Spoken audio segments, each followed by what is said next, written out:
Um grande e majestoso rio corta o que sobrou da fazenda do Sr. Deoclésio. Apesar de parecer em ruínas, acredite, nem sempre foi assim. No passado era uma das mais belas, ricas e produtivas de toda a região. Dava até gosto ver os animais pastando por campos verdejantes. Cachorros brincavam, galinhas ciscavam e tudo isso enquanto o velho fazendeiro limpava cada uma das melancias que brotava com todo o seu amor.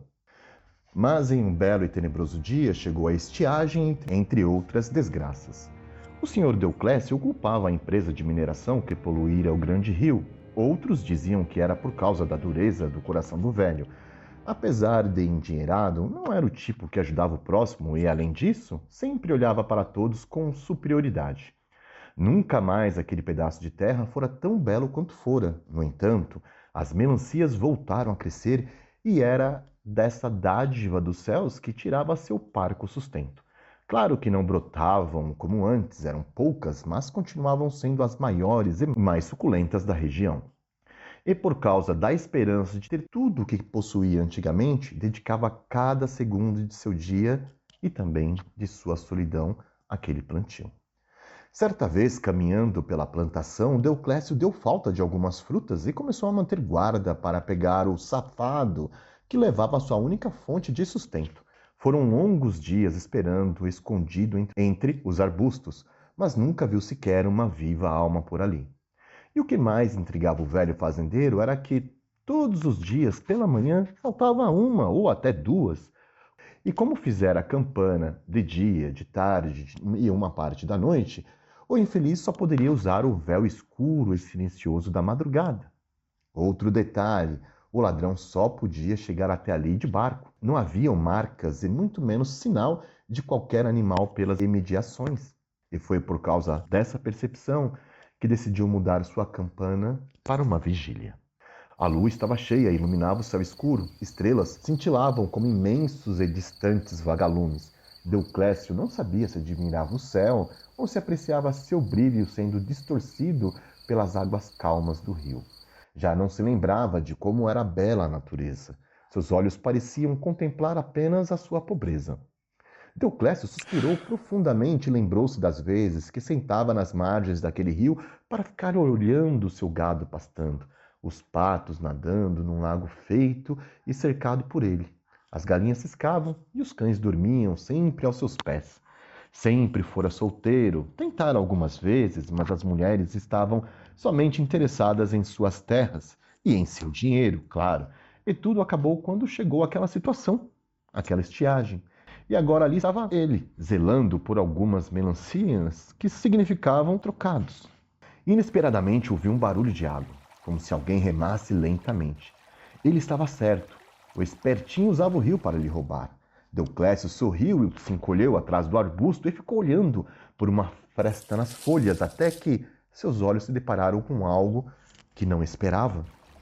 Primeiramente surgiu uma cabeça de dentro d'água com longos cabelos. Estava escuro para saber de qual cor eram. Deoclésio pensou em pular e assustar o ladrão, mas algo dentro de si dizia para esperar. Esperar mais um instante. Aquele não era o momento. A cabeça olhou para todos os lados e começou a caminhar para a margem. Logo surgiu os ombros, os seios, e notou que, na verdade, era uma ladra. Ela caminhou lentamente até a margem e Deoclésio estava sem ação. O brilho do luar reluzia na pele molhada daquele ser. Seus olhos estavam presos nas curvas daquela bela mulher. Foi então que se abaixou diante da plantação e agarrou uma das melancias. Quando se virou para voltar para as águas, sorrateiramente, Deoclésio correu e segurou a mulher. Era mais bela de perto do que de longe. Seus olhos eram profundamente azuis e seus cabelos eram longos, encaracolados. Seu corpo era tão belo e tão perfeito que fazia os olhos do simplório fazendeiro ficar indo do alto a baixo. Não tinha palavras. A mulher também estava assustada. Não esperava ser surpreendida por ninguém naquele horário. "Por que rouba minhas frutas, mulher?" balbuciou Deoclésio sem saber o que dizer. "Quem é você?" A mulher não respondeu. Deu um passo atrás e Deoclésio deu um passo à frente. "Não poderá fugir de mim, mulher. Não sem antes dizer quem você é." A mulher continuava sem dizer nenhuma palavra. Seus olhos iam de um lado a outro. Estava assustada e não sabia o que fazer. Eis que Deoclésio olhou para trás. De repente poderiam haver mais mulheres como ela, mas as águas do grande rio estavam calmas. Que homem mandou roubar em seu lugar, hein? Me fala. Nenhum homem mandou-me, respondeu a mulher, e sua voz ressoou nos ouvidos do homem como uma bela canção. Estou com fome. Eu só queria comer. E quem é você? Perguntou o homem com os olhos brilhando pela visão tão bela que havia em sua frente. Por que a minha plantação? É a mais próxima de minha casa e gosto de suas frutas. Nenhuma outra é tão suculenta quanto. Mas ela se aproximou com seu corpo perfeito e nu. Prometo jamais roubá-las, se o senhor deixar-me partir. Deoclésio olhou para a mulher mais uma vez e sentiu algo no peito, algo avassalador que parecia até mesmo atrapalhar sua respiração. Será que havia se apaixonado por aquela estranha mulher? Era o que sentia e acreditava. Seu corpo pedia aquela mulher, de uma forma inexplicável. Sabia que precisava dela para ser feliz. Era estranho, mas tinha certeza. Roubou muitas de minhas frutas, mulher. Ele a soltou e percebeu que a mulher não tentara fugir. Nem sei quanto de prejuízo me causou. Para pagar sua dívida, casará comigo e viveremos aqui. E quanto às melancias, por enquanto teremos que esperar nascer mais.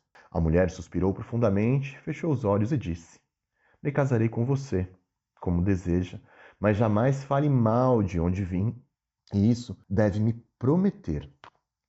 Prometo, mulher. Agora venha, quero lhe mostrar sua nova casa.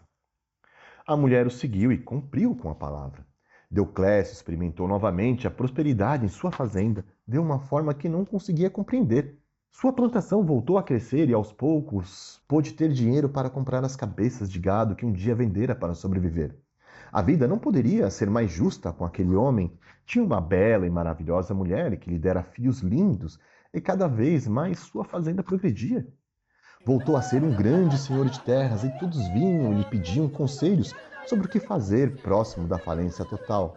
E enquanto Deoclésio gozava de tanta importância, não percebera que sua mulher parecia cada vez mais triste e arrependida.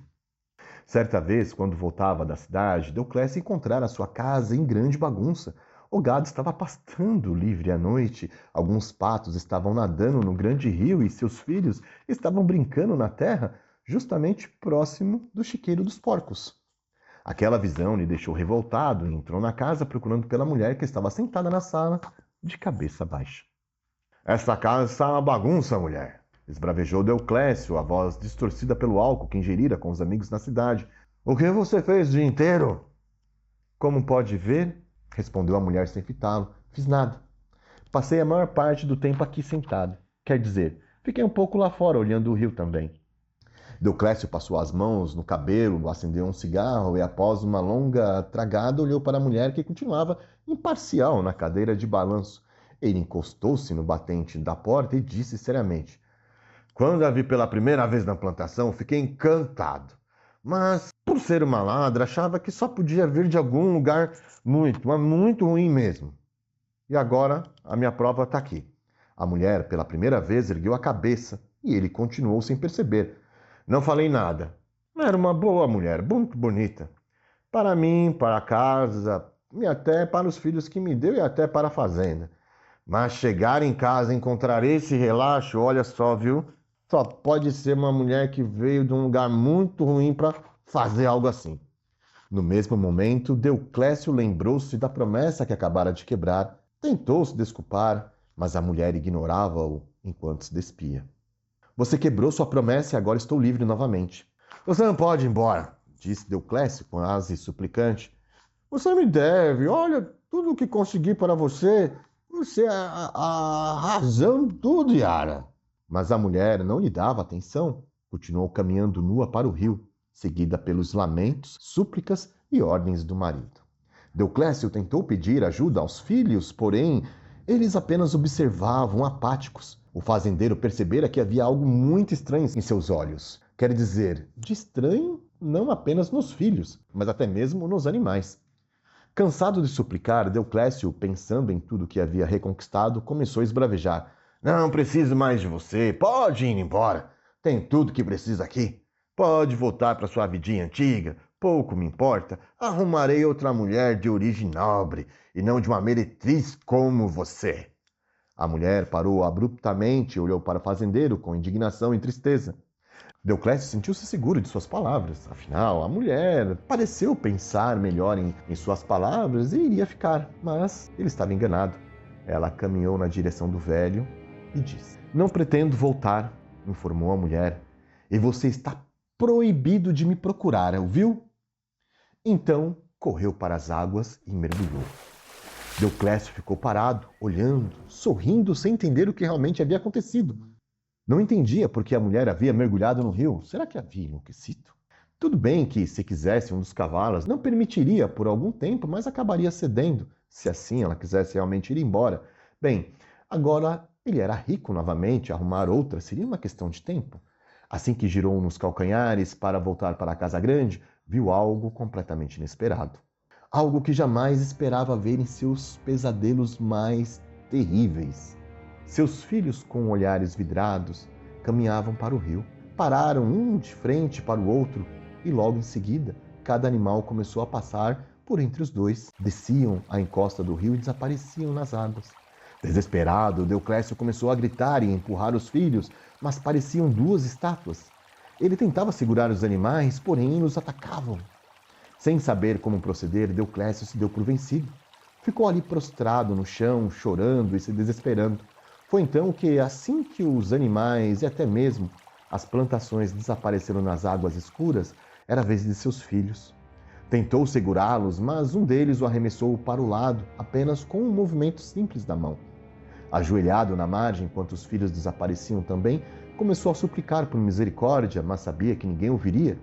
Assim que os filhos sumiram, viu uma cauda brilhante de um grande peixe espalhando água. Deoclésio, em uma última tentativa para salvar algo, correu atrás dos filhos, mas, curiosamente, não conseguiu entrar ou sequer se molhar em suas águas. Um mês depois do fato, alguns curiosos decidiram visitar o velho fazendeiro. Deoclésio, depois que se casou, passou a ser o maior festeiro da cidade. Ele adorava exibir sua bela e jovem mulher, adorava ver as meninas correndo atrás dos filhos, adorava olhar para seus animais e comparar com os dos vizinhos. Tudo parecia infinitamente melhor. E por essa razão, quando o delegado decidiu enviar uma equipe para saber o que havia acontecido, ficou surpreso ao encontrar Deoclésio sentado na cadeira da varanda, completamente morto, tão seco quanto tudo que havia ao seu redor.